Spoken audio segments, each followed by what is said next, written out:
Bienvenidos a Calamares a la Romana, donde la historia antigua cobra vida en cada programa. Salvete, calamares, bienvenidos a Castra a Estiva, la sección veraniega de Calamares a la Romana. Sin más dilación, os dejo con la entrega de hoy, que viene cargadita de sorpresas, así que disfrutad. Hola, calamares, un octo abrazo. Sergio, hacía tiempo que no decíamos lo del octo abrazo. ¿Cómo te va, tu dictador, en esa villa enorme que tienes? Bueno, no me va mal, no me puedo quejar. La verdad es que los dioses son buenos conmigo, se portan bien. Eso quiere decir que soy un hombre piadoso también, que hago mis sacrificios de tofu, ya sabes, que me acuerdo de ellos constantemente. Entonces, recibes lo que das. En este caso, evidentemente, pues a veces puede ser en bienes materiales, otra vez puede ser en recompensas como un paseo triunfal después de ganar una campaña, otras en un matrimonio como los dioses mandan. Y hablando de matrimonios, pues hoy vamos a hablar de uno de los matrimonios quizá más importantes de la historia de Roma, ¿no? Es decir, de la República Romana, pero podríamos decir de toda la historia de Roma, ¿no? De toda. Una pasada. Sergio, yo solo voy a decir que detrás de una gran mujer siempre hay un gran hombre. O detrás de toda gran mujer siempre hay un Mindundi, ¿no? Bueno, hay un Mindundi, pero es un gran hombre, ¿no? Es una mujer que está un poquitín mal vista por aquellos hombres, ahora entraremos quién es, ¿no? Bueno, los que hayan leído el título del programa ya lo sabrán, ¿no? Pero es muy importante que todos estos hombres de aquella época, yo creo que hablan mal de ella precisamente porque rompe un poco ese papel tradicional.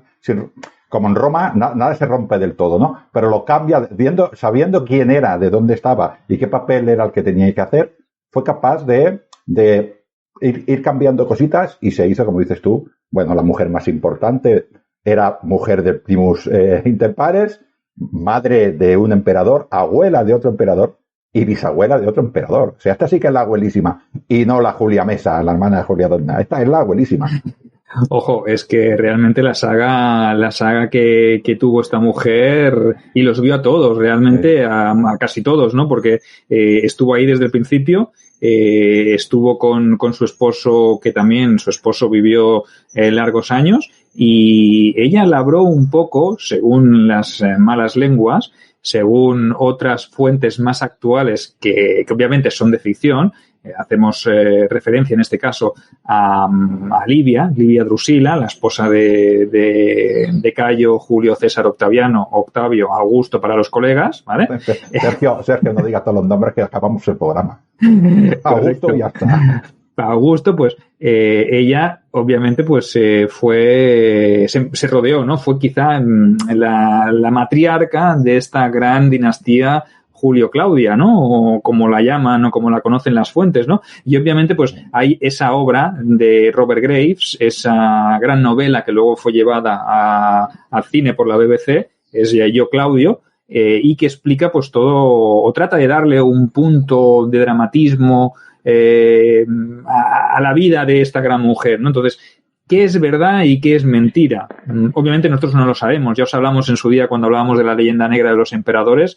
Creo que es del tercer programa del canal de iVoox. En YouTube ya llevaba muchísimos programas. O sea que recordad ese de la leyenda negra, y hablamos sobre las fuentes, ¿no? Sobre la veracidad de las fuentes y sobre cómo las fuentes del momento pues eran partidistas dependiendo de las necesidades y de los intereses propios, ¿no? Entonces, lo que ha llegado hasta nosotros de Livia, de esta gran mujer, pues obviamente, si en el momento no convenía o no interesaba porque atentaba contra los intereses de unos cuantos, esas fuentes que son las que escribían la historia, pues obviamente habrán escrito pestes. Y si luego Robert Graves se nutre de esas fuentes para hacer su novela o su ficción, pues obviamente no la va a dejar en buen lugar. Pero, lo que decimos siempre, Ángel, hay que saber discernir un poco la realidad de la ficción, ¿no? Y yo creo que tenemos las herramientas, o las hemos intentado exponer aquí a nuestra audiencia, para poder saber qué es lo que puede ser más real o qué es lo que puede ser más ficción, ¿no? Y dentro de lo que ha llegado hasta nosotros, pues hay que ser un poco crítico y hay que ir con ojo a visor a la hora de seleccionar lo que puede ser verdad y lo que puede ser mentira, que es difícil, ¿eh? Sí. Además, Sergio, además de la intención o malintención de los hombres de la época, de senadores que fueran en este primer principio pues un poquitín enemigos de Augusto, que no habría mucho porque casi todos estaban muertos, pero alguno quedaba, ¿no? Alguno quedaría. También es cierto que aquellos escritores que escribieron de ella son hombres también de la época, con lo cual veían este prejuicio a la mujer, ¿no? La mujer tenía una labor que era por generar descendencia, ¿no? Y ella hizo algo más, no, mucho más. Ella hizo mucho más, pero sin salirse del todo de este papel, ¿no? Además, Augusto fue inteligente y la supo poner como es la primera emperatriz. O sea, dentro de las mujeres de Roma tenemos a Cordelia, tenemos a muchas mujeres, ¿no? Que nos han dado importancia, ¿no? Pero esta es emperatriz, prácticamente tras el emperador en la familia imperial. Ella era la más importante, ¿no? Y eso desde el punto de vista de un hombre que siempre pensaba que la mujer tenía que ir detrás del marido en aquella época, pues claro, yo creo que le impresionaría, y por eso hablan así de ella. O sea, cualquier cosa que Augusto hiciera, vamos a imaginar, es un hecho que me acabo de inventar, ¿no? Vamos a imaginar, por ejemplo, que Augusto mata a un hombre medianamente querido en Roma. Sin duda sería por la mala influencia de su mujer. Evidentemente, eso ayuda mucho.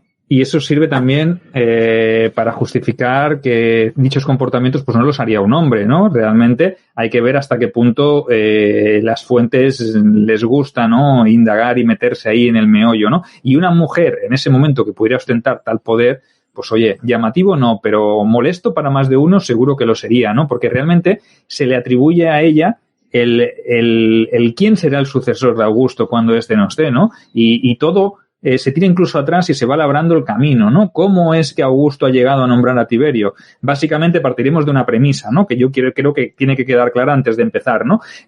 Tiberio era el único que le quedaba en aquel momento a Augusto para ser nombrado su sucesor. No quedaba nadie. Claro.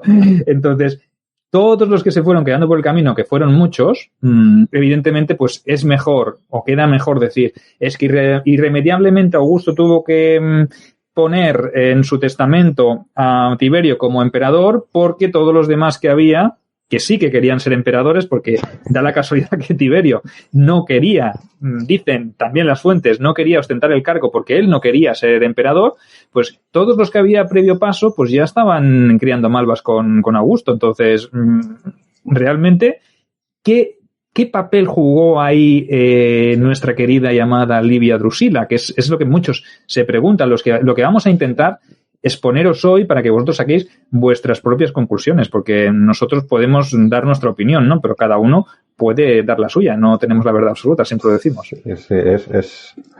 Y además debería ser una mujer bastante, en este sentido, hermosa.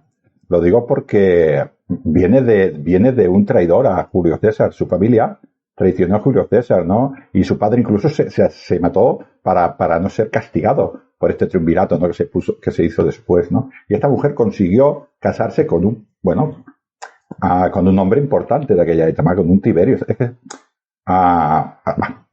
la importancia de esta mujer, lo guapa que sería y cómo enamoró. Voy a explicar si quieres, Sergio. Está fuera del guión, pero voy a explicar un poquitín porque a mí siempre me ha hecho mucha gracia esto. Tenemos a Augusto, que se divorcia de Claudia, que ya hablaremos de ella, la hija de Fulvia, ¿no? Dice, toma, te la devuelvo sin usar. Dice, el Suetonio dice esto. Y se casa con Estrabonia, creo que es. Y está embarazada de Julia, de su hija Julia, la que después se casó con Agripa. Cuidado, con esto. Y se ve que pasó por allí y vio a Livia Drusila, que ya había parido de este Tiberio padre, había parido a Tiberio, y estaba embarazada de Druso. Y llega Augusto, la ve y dijo, tía, guapa tú, esta para mí. Y se divorcia de Estrabonia, que estaba embarazada de su hija, y hace divorciarse a Tiberio de su mujer, que estaba embarazada de Druso. Y claro, se casan. Claro, nacen los dos niños. Druso, ya sabemos, lo voy a decir duro, pero para que los oyentes lo sepan, las entrañas de la mujer eran de él, que podía demostrar que era su marido cuando se quedó encinta. Así que cuando nació Druso, se quedó el padre Tiberio se quedó con el hijo. Sergio, vamos a ir para que veas, ¿eh? Así que se casa Augusto con Livia Drusila, obliga al marido a verlo, esto luego hablaremos, pero estos dos, Tiberio y Druso, se van con el padre, porque son de su padre. El padre también murió. Este es el primero que muere, Sergio. Murió y entonces dice pues vamos a recuperar a mis dos hijos. El primero. Claro, no, es que es una situación compleja, ¿no? Además de casarse con ella, robársela a Tiberio Claudio Nerón, creo que era el padre, ¿no? Sí. Le obliga, porque es enemigo político suyo, lo ha sido de César por esencia, la familia, ya lo has dicho tú muy bien, se la quita y le obliga a asistir a la boda, ¿no? Y le dice, no solo te voy a robar a tu mujer, sino es que encima vas a estar presente en la boda y te voy a obligar a que te divorcies de ella para que yo me pueda casar. Entonces, imagínate la situación como estaría en aquel momento en Roma, en la República, cómo sería de poderoso Augusto para poder conseguir hacer eso, ¿eh? Sí, no. Y con buena cara le dijo. No te quiero ver llorar, te quiero ver reír, bebe vino, tío. Como vea una sola mala cara que me pongas en la boda, hace así, ¿no? Y yo creo que Tiberio Claudio, Tiberio padre dijo, tú te vas a quedar con mi mujer, pero yo me voy a quedar con mis hijos. Y el Augusto le dijo, te va a durar poco. Sí. 5 años creo que le duró. Bueno, y aquí nos abordan una serie de preguntas también, ¿no? Que ya planteamos también en la audiencia, ¿no? ¿Fue capaz Livia de organizar y de orquestar tantas muertes? Orquestarlas tan pronto, ¿no? Porque realmente desde la primera, que es la del propio Marcelo, el hijo de la hermana de Augusto. Sí, de Octavia. De Octavia, en el 23 a.C., imaginaos, ¿eh? Hasta que Tiberio es proclamado emperador, pasan muchísimos años. Entonces, hay quien dice que ella ya estaba allanando el camino a su hijo, ¿no? Porque realmente, pero a mí me parece un poco exagerado, sí, ¿no? Pronto. De todas maneras, claro. a este hombre, a Marcelo, sí que creo que Octavio lo veía como emperador, porque luego con el teatro de Marcelo, eso que hace, o sea, es un teatro que está haciendo Julio César. Creo que empezó Julio César allí a las salidas de Roma, de la Puerta Carmentalis, allí en el Campo de Marte. Justo a salir de Roma, del Foro Boario, hay una puerta que se llama Puerta Carmentalis, ahí hay un mercado y te encuentras el templo de Marcelo. Empezó Julio César, importantísimo. Lo acaba Octavio y en vez de llamarlo Teatro de Julio César o el Teatro de Octavio, lo llama el Teatro de Marcelo. Esto supongo que Julio César lo hizo para competir con el de Pompeyo, ¿no? Le llama el Teatro de Marcelo. Eso es... Lo dejó muy tocado. Yo creo que lo dejó muy tocado. La muerte de Marcelo fue algo porque Augusto en aquel momento, en el año 23, había depositado en él todas sus esperanzas. Es verdad que confiaba y lo había formado, le había dado incluso varias magistraturas de carácter local. Me parece que había sido edil, el propio Marcelo, justo antes de morir. Tenía, dicen las malas lenguas, que tenía algún rifirrafe así con otro de los grandes amigos de Augusto, que no era ni más ni menos que Agripa, ¿vale? Porque, claro, cualquiera de los dos podía haber sido el sucesor, sobre todo cuando Octavio estuvo a punto de irse al otro barrio, que pasó una enfermedad muy grave, que al final le acabó dando el anillo de sucesión al propio Agripa. Entonces, que luego confiase en Marcelo o que quisiera que Agripa fuera el mentor de Marcelo para que Marcelo acabara siendo su sucesor, pues no se sabe allí. Sí que sabemos que fueron unas fiebres que se llevaron al muchacho, que era muy jovencito, pero evidentemente fiebres como estas las había muchísimas en Roma en aquel periodo, ¿no? 16 añitos tenía cuando murió. Claro, muy joven. Ya estaba casado él con Livia, pero no sé, yo es que lo veo como muy temprano, ¿no? Lo veo demasiado precoz que ella pudiera actuar de esta manera, ¿no? Para sacarse encima al chaval. Sergio, que Livia viera que Octavio iba a morirse, ¿no? Que Augusto iba a morirse ya de esa, que no iba a salir, y dijo, pues mejor quitármelo de rápido de encima. Pero como dices tú, a mí me parece demasiado temprano. Yo creo que era un chaval joven y supongo que ya esperaría que se recuperara. Es difícil. Además, todas las fuentes dicen que murió de una enfermedad. Lo que pasa es que es como todo. Claro, como no había autopsia, pues igual esta enfermedad era veneno, ¿no? Y claro.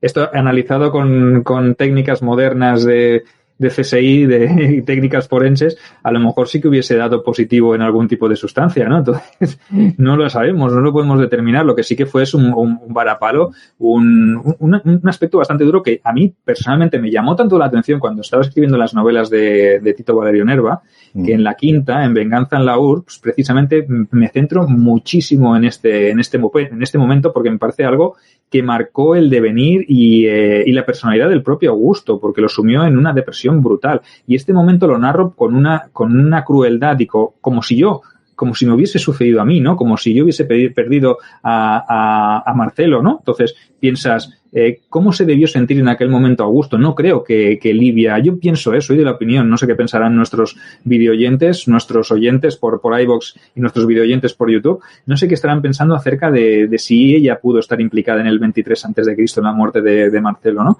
Yo lo pongo en duda. Vamos a hacer un ranking de las muertes de la familia Julio Claudia, de los herederos de Augusto, y decir que Marcelo en el año 23 yo no las tengo todas, no lo veo claro. No, yo tampoco. Ángel tampoco, ¿no? Yo tampoco, pero si hacemos de todas las muertes, te refieres solamente de los posibles descendientes de Octavio. Correcto. Si hacemos todas las muertes de los Julio, no vamos a plegar hasta el 2030. Claro. Yo me refería a él. Entonces, sí.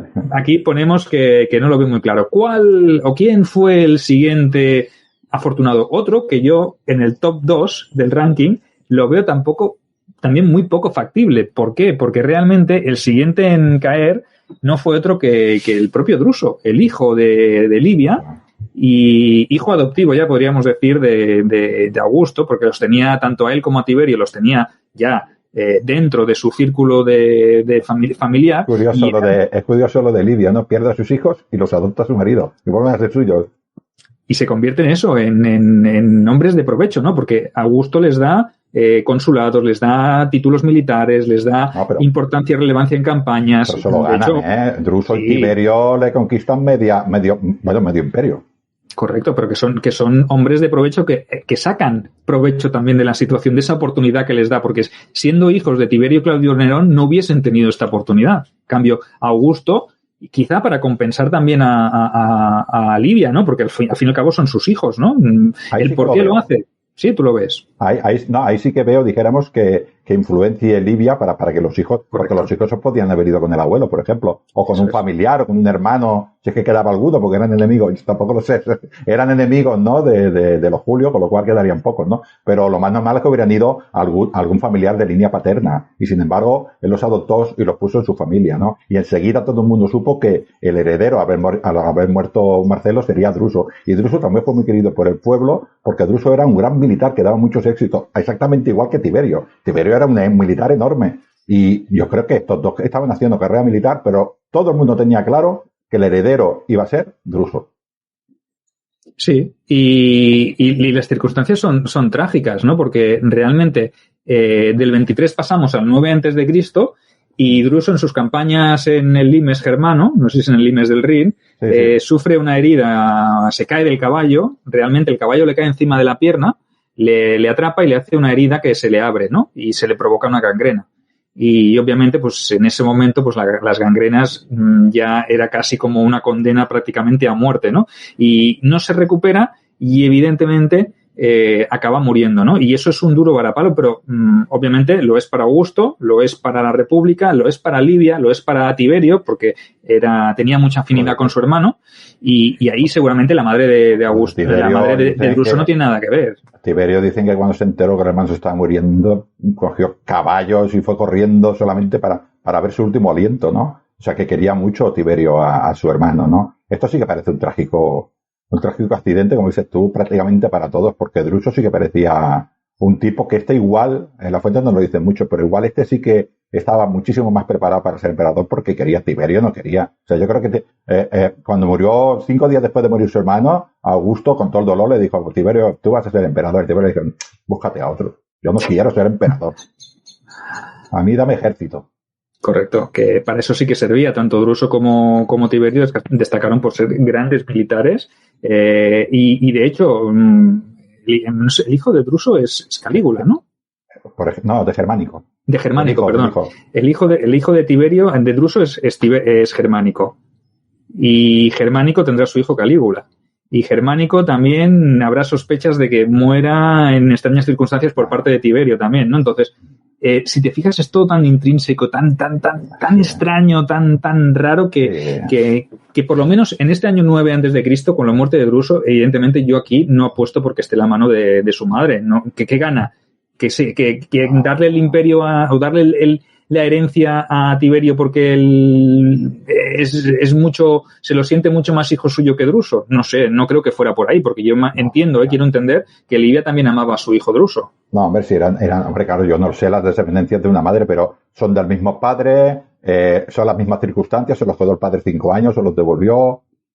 No lo sé, no lo creo. Yo creo que fue un trágico accidente porque además estas cosas pasan de la guerra y de gangrena y de infección de esta es una herida, moría mucha gente, ¿no?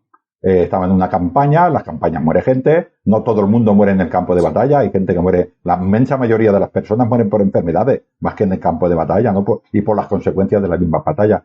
A mí me parece razonable que este hombre muriera, ¿no?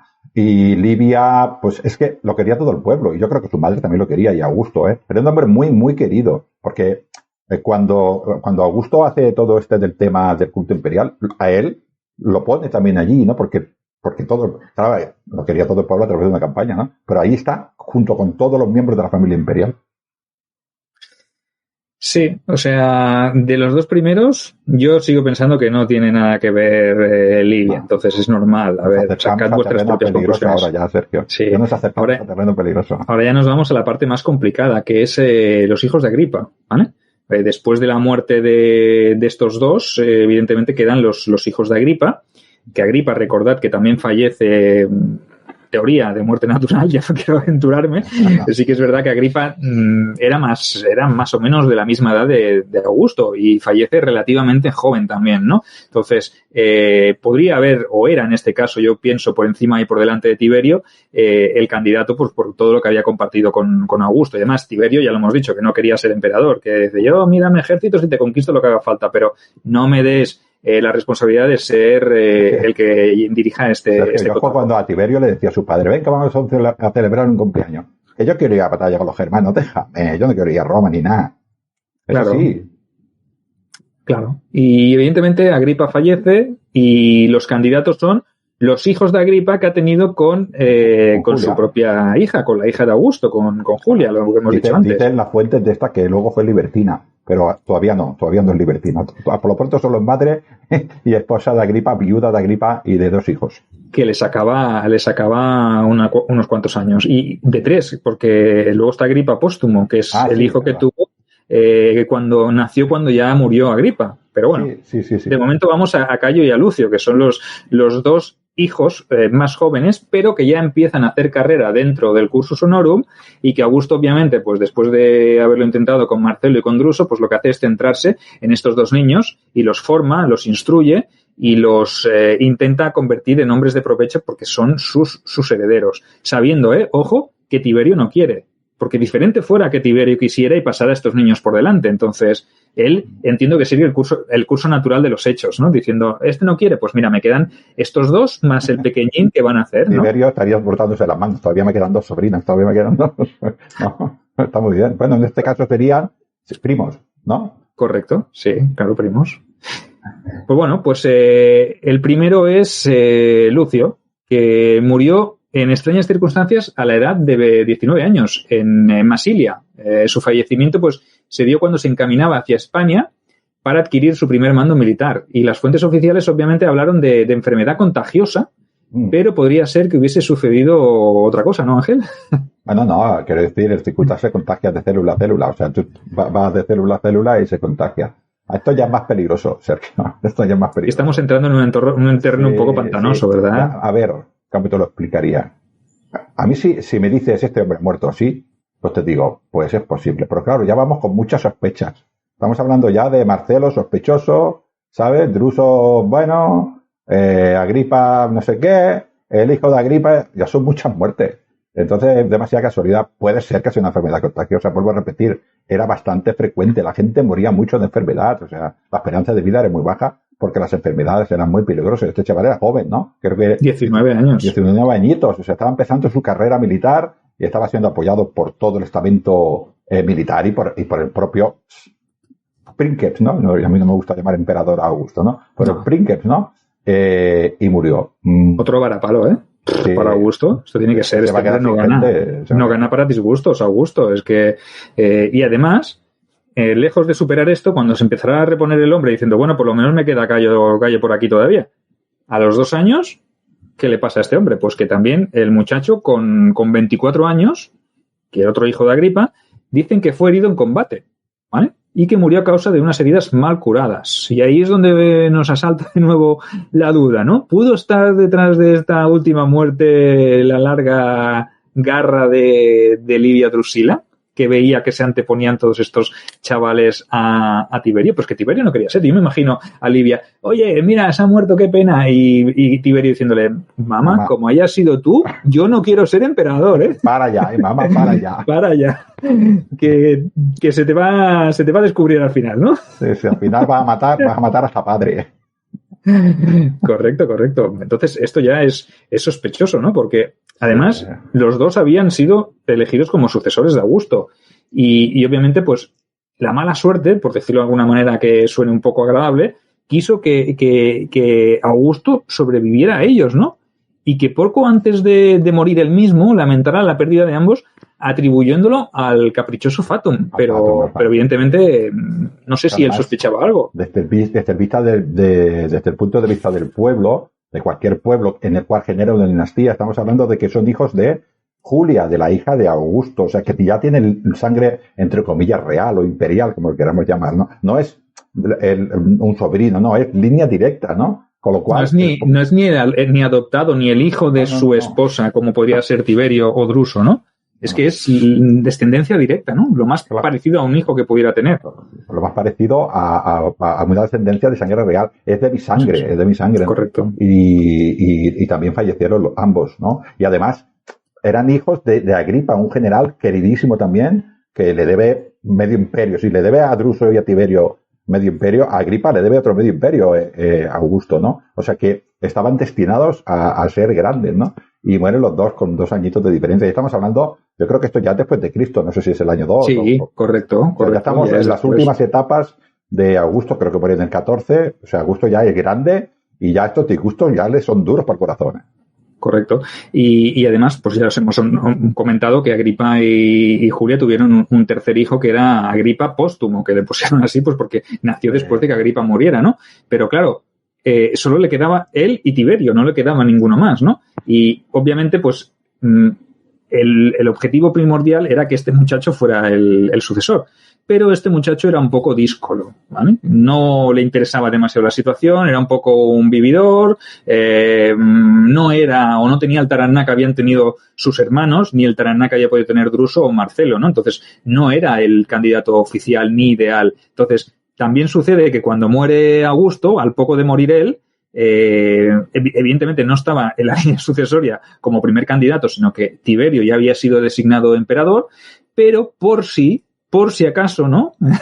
Al poco de morir Augusto, pues los guardias que le custodiaban en su destierro, porque estaba desterrado en la isla de Planasia, recibieron la orden de acabar con su vida. ¿Y por qué recibieron esa orden? ¿Y de quién vino esa orden si Augusto ya no estaba? ¿Fue Tiberio? No, ¿Fue Livia? No, aquí yo creo que fue Livia. Aquí sí que yo veo a Livia o a Tiberio, pero influido por Livia, porque no dejaba de ser otra línea de sangre a la familia imperial. Esto es muy duro decirlo, pero parece bastante lógico quitarte enemigos, quitarte un posible usurpador que igual él no quiere, pero otras personas lo apoyan y lo colocan a él en la corona y lo hacen como un títere, ¿no? Y yo aquí sí que lo veo un poquitín más factible que fuera. Las demás muertes son muy sospechosas, Sergio. La verdad es que son muy sospechosas, pero yo creo que se pueden deber perfectamente a la casualidad.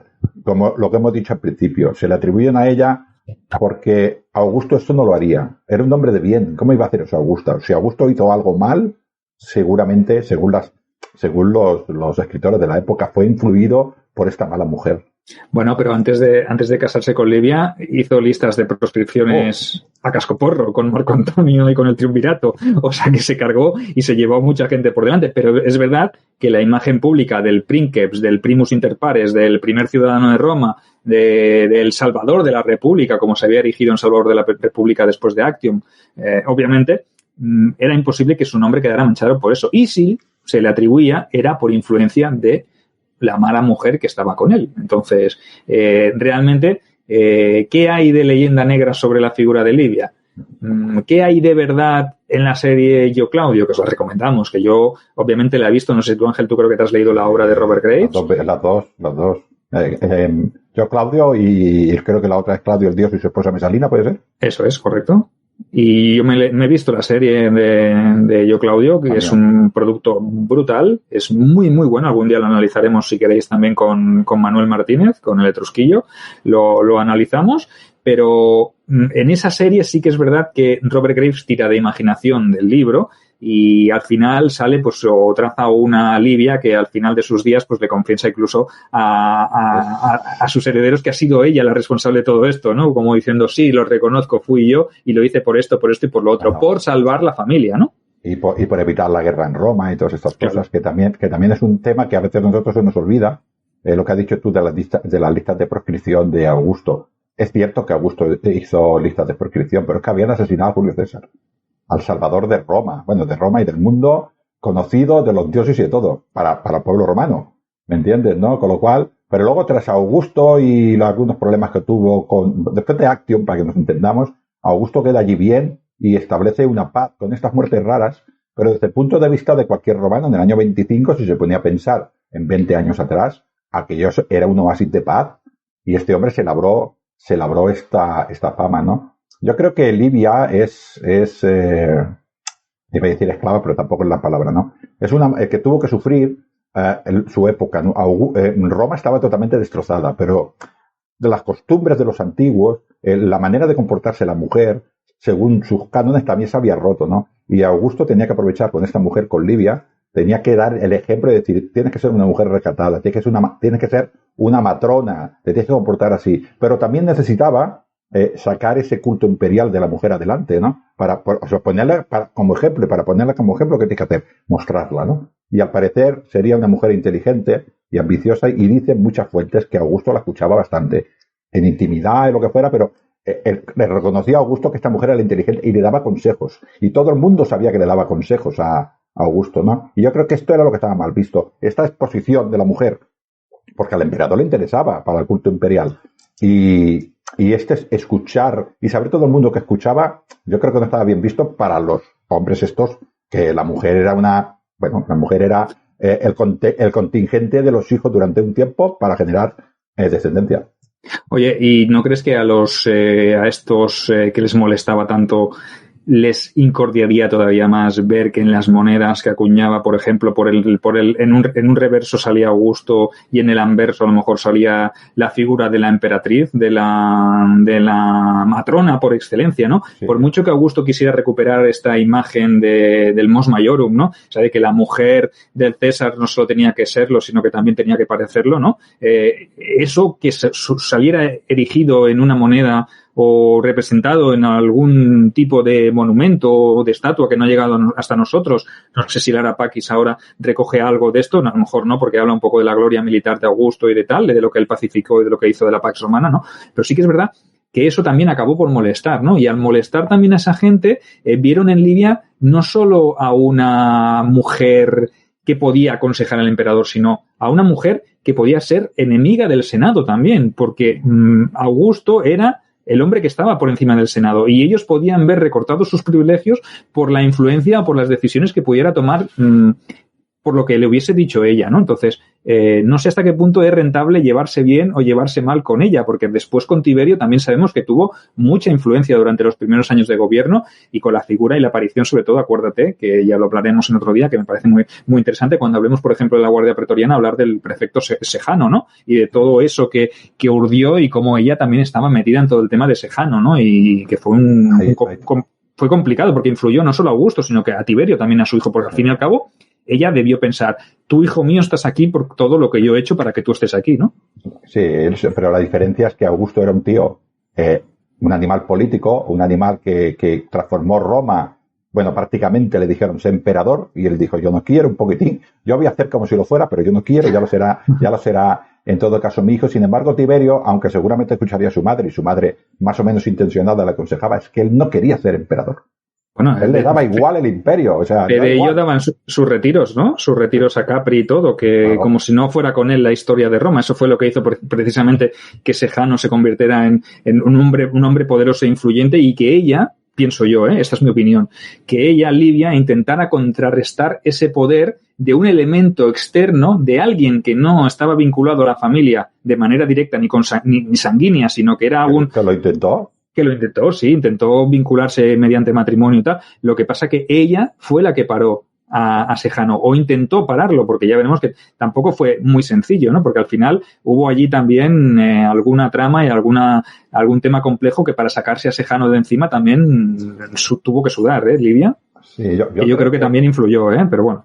Sí, bueno, yo creo, es una cosa ahora que estamos intentando recordar, pero yo no creo que haya ningún autor que diga que esta mujer no era una mujer virtuosa, que esa mujer sería más o menos buena, influenciaba a su marido más o menos bien, pero era una matrona como Dios manda, o sea, era virtuosa, era fiel a su marido, cuidaba a sus hijos como la que más, se encargaba de todo. Hay incluso algunos que decían que hacía su propia lana, o sea, estamos hablando de que era una mujer, todo el mundo sabía que era la gran matrona. La diferencia es que no solamente se encargaba de la casa, sino que también aconsejaba a su marido, y su marido le escuchaba, y eso no lo ocultaba, ¿no? Y esta fue la que marcó, dijéramos, ese comportamiento diferente de la mujer del imperio, de la mujer de la república. Las mujeres empezaron a adquirir muy a la romana unos ciertos derechos que no tenían y unos ciertos privilegios, muy a la romana, vuelvo a repetir, a través de esto, porque a Augusto le interesaba potenciar también la figura de la mujer, porque necesitaba descendencia, y pues de alguna manera tenía que darle una cierta visibilidad a la mujer, ¿no? Y yo creo que esto es lo que le estaba a mucha gente, y ella yo creo que se intentó, realmente amaba de una manera a Roma, a esta Roma que quería hacer Augusta, de que fue una aliada, y cuando murió Augusto intentó hacer lo mismo. Lo que pasa es que Tiberio no es el animal que es Augusto. Tiberio era un chaval, probablemente no sería muy mala persona, pero era un militar y él quería luchar. Y él seguramente allí sentado en esa seda y en esos tronos del Palatium no se sentía cómodo. Él quería batallas, ¿no? Y se iba de Roma siempre que podía. Y por eso ese vacío de poder, pues claro, un hombre armado, el prefecto del pretorio, pues se hizo con el poder de Roma en muchas ocasiones. Ojo con Elio Sejano. Ya hablaremos de Elio Sejano y de los pretorianos y de los prefectos del pretorio, pero hasta aquí yo creo que da el programa de hoy, que yo creo que ha sido bastante interesante. Y ahora todas esas preguntas, ese ranking que hemos hecho, ese top 10 que podíamos haber hecho de Livia y su relación con la muerte de los herederos de Augusto. Contrólame que no se me olvide ninguno. Marcelo, Druso, Agripa, Cayo y Lucio. ¿Esto? Y Agripa Póstumo también, pondría yo. Agripa Póstumo, ya lo pongo yo. Este lo mataron. No me cabe ninguna duda. Bueno, pues no también Agripa Póstumo. No lo mataron. Cayó encima de una espada que casualmente pues tenía en sus manos un pretoriano. Cosas que pasan. Pero los demás... Bueno, ahí queda dicho. Sacad vuestras propias conclusiones. Nosotros os leeremos en comentarios, os los responderemos y ya sabéis que estamos aquí para resolver dudas también. Podéis contactar con nosotros, podéis afirmar hasta qué punto creéis nuestra opinión, si sois más de Robert Graves, si sois más de Suetonio o si creéis que realmente no es tanto como se decía, sino que simplemente pues la mujer hizo lo que tocaba en aquel momento. Piensa, ahora me acabo de acordar, quizás, porque estoy preparando un guión para otra cosa, bueno, contigo. Creo que Livia Drusila es la nieta del que provocó las guerras de los Sokis. Fíjate lo que te estoy diciendo. Mira que de nuestro amigo Saturnino. No, del siguiente. El Saturnino murió. Pues 20 años después, poco más, hubo otro que también murió. Que este fue la que le lió, ya lo de los Sokis. Se ve que era un poco, bueno, pues como todos los tribus. A ver, si son plebeyos, que van a ser mala gente. ¿Para qué vamos a engañarnos? Pues se ve que era mala gente y dijo, itálicos, vais a ser ciudadanos romanos. Y el senado dijo, ¿qué? Y lo mataron. Y los Sokis dijeron, oye, que ese lo ha dicho, que lo somos. Y se lió una guerra que fue, pues es para que veas cómo está todo ligado. Bueno, pues para lío, pues todos los canales que tenemos nosotros en todas las diferentes plataformas en los cuales os podéis suscribir y en los cuales, pues como siempre, nos podéis apoyar, que eso lo podéis hacer, que sabed que este episodio, nos lo hemos dicho, pero este episodio tenía una exclusividad para fans, en el sentido de que los que sois fans lo podréis escuchar o ver, en este caso escuchar porque es en iVoox, lo podréis escuchar unos días antes. Los que no sois fans, pues lo tendréis que esperar al sábado a las 8 de la mañana. Los que sois fans, lunes a las 8 de la mañana. O sea, imaginaos, qué ventaja. Entonces, sabed que os podéis suscribir al canal de iVoox de Calamares a la Romana, que deis apoyar, que os suscribáis al de YouTube también de Sergio Alejo Gómez y deis apoyar. Y sobre todo que espero que ya seáis fans y apoyéis de calle y llevéis ya meses apoyando Lignum en Roma. Sí, nosotros somos como Tiberio y como Druso, pero estamos vivos. Y entonces vamos a llevar el imperio bien. Nosotros nos llevamos bien con Drusila, Sergio. Hay que llevarse bien con Drusila. Cada uno con su Drusila, cada uno con su Drusila. Correcto. Y sobre todo, pues no comer según qué cosas. La fruta se envenena muy rápido, Sergio. Bueno, decía el tofu cuesta más, creo. Las fuentes decían que incluso Drusila envenenó a Augusto en los últimos años de vida con los melocotones, que le envenenaba los melocotones de su árbol del jardín. O sea que... Sí. Qué malas son las fuentes, qué malas son las fuentes. Bueno, hay que entender que la obra de la BBC no deja de ser una obra de ficción. Está muy bien hecha, la verdad. Y las novelas son muy buenas. Voy a decir una cosa y la voy a adelantar. Es de las pocas veces que he visto hacer una obra de una serie de televisión basada en un libro que lo merece. Hasta que hagan las series de nuestras novelas, que también lo merecerán. Bueno, entonces... Bueno. Que nunca promocionamos nuestras obras, Ángel, pero que sepan nuestros videoyentes y nuestros oyentes que tienen todas nuestras obras en Amazon. Todas las obras de Ángel, Dignum en Roma con su trilogía, Crónicas Romanas con Cunina, con Aliso y con que me dejo Juno, con Juno. Y luego tienen todas las mías. Tienen las 5 novelas de las Crónicas de Tito Valerio Nerva, la pentalogía ya, la trilogía de Renovatio Imperi, Deuda de Sangre y todos lo sabías que. O sea, que tenéis una cantidad de material por ahí que será que no somos prolíficos. En latín se dice, os ocupáis a hartar de leer. Correcto. Pues tenéis un montón de obras y tenéis un montón de programas, o sea que con esto creo que ya podemos despedirnos porque ya les hemos dado la vara suficiente a los videoyentes hoy y a los oyentes, o sea que sed felices y como dice el Etrusco... a luchar por vuestros sueños y sobre todo mirar al Mediterráneo, que es el mar de los calamares. Un saludo.